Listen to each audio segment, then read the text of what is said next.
Les Ivoiriens vont désormais s'offrir facilement des toits grâce à la mise en place, dans la zone industrielle de Yopougon, de l'usine de ciment dénommée Ciment de l'Afrique, en abrégé CIMAF. La société a été créée exactement le 16 septembre 2011. La pose de la première pierre, c'était le 17 novembre 2011. Et cette pose, elle a été faite sous l'égide de M. le Premier ministre Soro Guillaume et M. le ministre de la Construction, M. Sanogo. Juste après, il y a la date de janvier 2012, qui est le début de la construction de la cimenterie. En mars 2013, nous avons eu l'honneur de recevoir M. le Premier ministre Duncan avec M. le ministre, M. Brou, ministre de l'Industrie, qui sont venus d'abord pour voir l'état d'avancement des travaux et surtout nous soutenir. Le 17 juillet 2013, la sortie du premier sac de CIMAF. La société a franchi divers paliers qui font d'elle un opérateur professionnel et compétitif. D'un investissement de 20 milliards de francs CFA, la cimenterie de Yopougon a une capacité de production de 500 000 tonnes, extensible jusqu'à 1 million de tonnes par an pour 250 emplois. Ciment de l'Afrique dispose d'une équipe hautement qualifiée.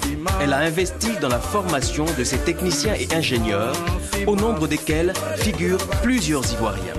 Nous avons été envoyés au Maroc pour la formation, nous avons appris beaucoup. Et on est arrivé, on applique ce qu'on a appris au Maroc dans la même cimenterie parce que c'est les mêmes technologies que nous voyons ici à CIMAF Côte d'Ivoire.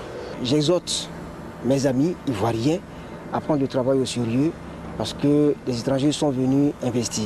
Il ne serait pas bon de les décevoir.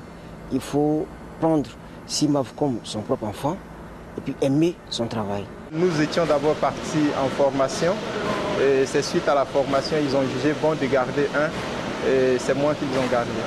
Le groupe a une politique vraiment orientée vers l'emploi des Ivoiriens. La formation, c'est un des gros enjeux du groupe. Et j'ai régulièrement des spécialistes du groupe qui descendent sur la Côte d'Ivoire aussi pour nous assurer des sessions de formation. Au plan social, la CIMAF va mettre à la disposition des travailleurs un grand restaurant les mois prochains. Selon les consommateurs, l'implantation de cette usine est à leur avantage, car selon eux, la concurrence favorise l'amélioration de la qualité et la baisse des prix de vente sur le marché.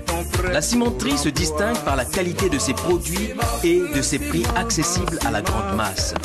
De la qualité de notre produit fini dépend la qualité de la matière première que nous recevons. Cette norme ivoirienne est définie par Codinorm. Lorsque nous faisons nos analyses, nous comparons les résultats obtenus aux valeurs contenues dans cette norme et à partir de là, on peut dire que notre ciment qui est produit est conforme. Quand on travaille avec ce ciment, on gagne beaucoup d'abord en temps parce que ça sèche rapidement et beaucoup en qualité. Et puis ensuite, le prix abordable. Par rapport aux autres ciments, il y a une grande différence en confectionnant les agglos durcissent bien et le crépissage aussi en faisant, c'est du bien. On est ravis d'avoir un ciment de haute qualité sur le marché ivoirien qui se distingue nettement de ceux qui existaient jusqu'aujourd'hui. À côté de la cimenterie, la société entrevoit aussi de construire des logements sociaux, économiques et de haut standing via le groupe ADOA, au profit des populations. D'ailleurs, le groupe vient d'acquérir des terrains d'une superficie de 30 hectares pour la mise en œuvre de cette opération immobilière. Il faut savoir que le Maroc est une référence en matière de construction. Preuve, ce pays fait partie des 5 lauréats au monde du prix Aga Khan d'architecture 2013. Pour le directeur général, sa société a pris un pari qu'elle entend consolider. Il faut souligner que CIMAF est implanté dans plusieurs pays en Afrique subsaharienne. La Guinée, la Côte d'Ivoire, le Cameroun, le Burkina Faso, le Gabon, le Congo et le Niger. La Côte d'Ivoire a été notre premier pays de choix et de cœur. Les relations entre les deux États sont fortes. On voulait absolument participer à la reconstruction de la Côte d'Ivoire. Je veux faire de la Côte d'Ivoire le siège de CIMAF qui regroupe toutes les activités de l'Afrique subsaharienne. Cette véritable dynamique enclenchée témoigne ainsi de la bonne santé des relations Sud-Sud. Investisseurs d'Afrique et du monde entier, la Côte d'Ivoire émergente à l'horizon 2020 vous attend tous.